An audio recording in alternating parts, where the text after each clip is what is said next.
All right, it's Brandon's Bees here. So we're going to show you how to put an in-hive feeder inside a colony. So here we have a 2-story colony here. So what we're going to do is this colony specifically is stronger. So instead of putting it in the bottom where the brood nest is, we're going to put it in the top. So when they rise up, they can pull from the feeder, use it as resources, and then go from there. If a colony is weaker and you have only a 1-story, just put it on the side, which we'll show you here in a little bit. So we have a 1-story we'll show you, and for right now we'll go through the 2-story. So it is March 15th. It is about 40 degrees, so they're going to be spicy today. So just bear with me today if I get stung or anything like that. So we'll go from there. All right, so we open colony here. So like I said, they're using the top box, which we expected because they're a strong 2-story colony.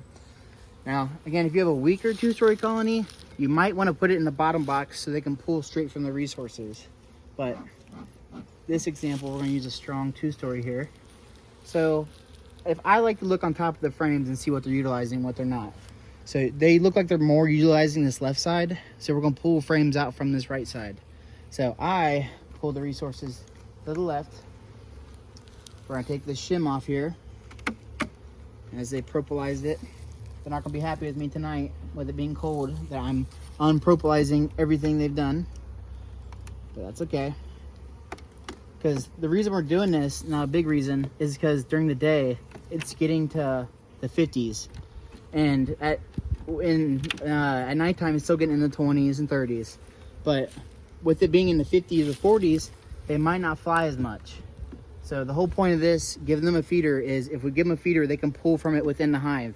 Because if they're keeping the hive warm, they don't have to fly out to get resources. They can, again, pull from the feeder. So. All right, so we can see here they propylized some of the side here, so I'm gonna knock some of this stuff off to fit this feeder in. We're standing at the front of the hive here, so they're going to be a little upset about what's going on here, as you can see. So the frames are not moved over. So if I show you here, if you look from the top here on this left side, you can see there's space here. That means that 2-frame feeder won't fit here. You can see the space. So now when I go to put this in, it's not going to fit because of the space. So I like to leverage the feeder to move the rest of the frames that are stuck on the other side. So as I just moved it over. It's a little rough to do, and it really irritates them because all the popping you can hear. But that gets that frame feeder in. Destroys some of the wood. But we got that one side in. I'm gonna come up here and do the same thing. So this colony really propylized this top. So for me to do this, they're not going to be happy at all. Okay. Just leverage the frame feeder, get it down. Ooh, maybe. That is not pretty doing that. Okay. Boom. Okay. It was a little rough, but it's cold. They're not happy. They propylized it down, so it's hard to get down. So if you have a better way to do that, please leave it in the comments, because that was not very good. So, all right, then put them back up because it is cold. They're not happy.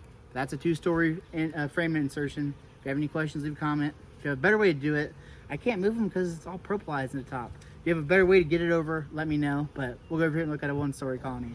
This one's just not happy at all. Okay. Had to sting me right on video. Ooh. Look at that, not happy. Okay, so we'll peel that off. I always like to flick them away, just so that way they're not as mad. Okay, so smoke the spot you get stung. It's okay, not a big deal. Okay, so let's get in this hive. So this hive, again, they're going to be moving up to a double deep here soon. We're going to try to be quick because, as you can tell, they're a little spicy today. So we're going to open this nice and slow.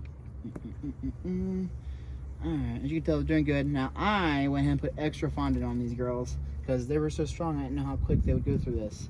So what we're going to do is set this to the side, take the shim off, but they glued everything down, so you gotta work it a little bit. Now, they're not going to like all these pops, but now I'm a little unorthodox. As you can see here, I got everything scattered everywhere. I have pollen patties, just a chunk of it sitting there. You don't have to make it perfect, but you know, pretty good is pretty good. So I'm gonna smoke them down a little bit. So the side they're not really working on is this side here. So if you see from the top here where I'm at, I can show it. So the side here where I'm working at, so they're mainly through here, and then there's some missing bees here. So what we're gonna do is take this out, put the hive feeder here, then move everything over to the right. Okay, so again, these two aren't really working. So we're gonna move everything over, kind of get it out of the way over here. Move the pollen out of the way. Kind of just move everything so we can pull these frames out. So we'll pull the extra stuff here, just move it over. Okay, cool. So we'll pop our little beetle jail here. Nothing in it, so that's not a big deal. Now it is cold, so they hear every single one of these pops. So if you're getting in when it's about 40 degrees like this, be careful because they're not going to be happy. So you can see just a little honey. We'll end up giving these to the bigger colonies up top. And when you see when I pull this, there's not going to be much on this. So pull this. It's actually a little heavier. Not bad. So again, we'll give this to a bigger colony. We'll set it over here for now. So, okay, good. So we're going to grab our feeder. I have a 2-frame feeder where you always have 1 gallon in it. So, I mean, we're going to give each hive a gallon to make sure they're consuming it. If we give them a little more than that, they might ferment and they might not be able to use it all. So we want to make sure they're able to use it. So before this one stings me here. Perfect. Give them a little smoke. Okay, so sometimes when you go to put these in, they don't go in good because you got to move the entire hive over. So you just got to get in there from the top. As you see now the frames are moving over. Then I like to just barely pop this in there. Oh, it's not going. There, see? Very good. Then if you just use the frame for leverage, the frame feeder, you can move the frames over just a smidge. It goes in a lot better. See? Voila. So as you can see here, so this takes up to 2. I might shake these bees back in here in a minute. So again, just move them over. Now they have a gallon or more, and we can keep adding more. So honey doesn't really stimulate them, kind of keeps them alive. Sugar syrup will give them carbs with the protein we provided. So we'll come back in about a week or 2, put on a second box here, and that's just how you do it in a hive feeder. So it's Brandon. If you have any questions, leave a like. If not, hit the subscribe button. Thank you for watching.